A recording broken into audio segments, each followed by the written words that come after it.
You ask Tiger to solve. This deals with linear equations with one unknown.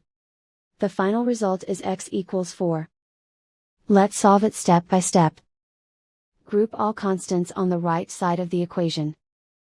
Add 1 to both sides.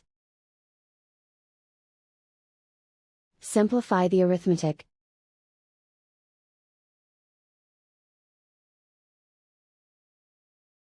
Isolate the x. Divide both sides by 4. Simplify the fraction. Find the greatest common factor of the numerator and denominator.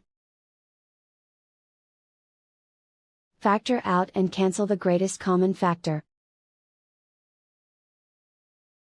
And so the final result is x equals 4.